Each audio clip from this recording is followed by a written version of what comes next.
State Minister for Primary Education Rose Seninde led the team that appeared before the members of Parliament Education Committee. The committee was querying various issues in the education sector, like the ongoing strike by university non-teaching staff and the complaints by members of the Uganda National Teachers Union about funds for their SACCO. One of the topics that came up was nutrition for pupils in government-aided schools.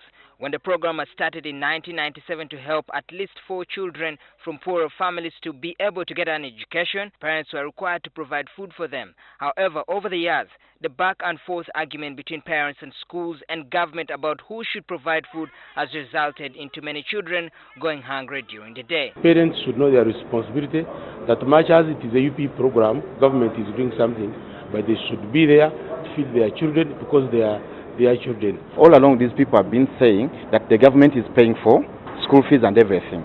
So if we get an official document from the ministry, it will help us to push them and they pay feeding fees to their kids.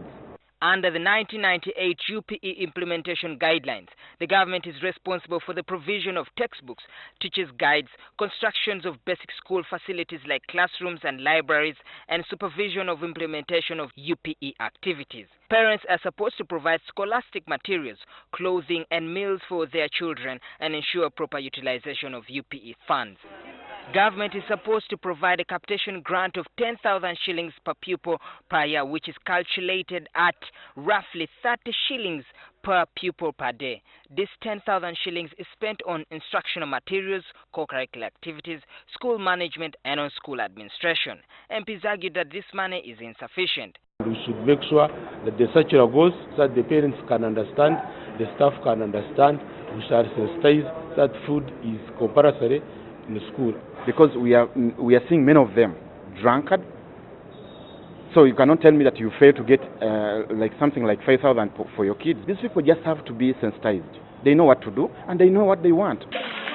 Others critique the UPE system, saying government has not played its role in implementing its part. Government failed because they were trying to raise a very high standard, which cannot be attained in our villages. Okay. But now that it is a deliberate policy, there's no new policy going to be developed. It is known that every parent has to feed his own child. That's why this government, whether we do what, they can never rehabilitate UPE schools. They will not get the money. Seninde said the ministry's decision will compel parents to pay their children's meals starting next term.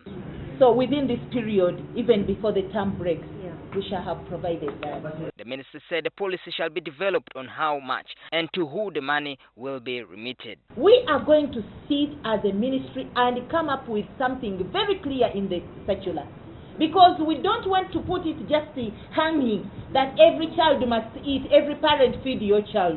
It will still remain hanging. So we must be very clear. If we are saying a parent must pack, how must they pack? If we are saying they should pay for feeding, how much must they pay? And it must be cross-cutting. And that must be after calculating salary well. That how much must a child feed per day? How many grams of beans and how many grams of flour? And then we make a cost analysis and we come up with a clear figure. Maurice Ochol, NTV at Parliament.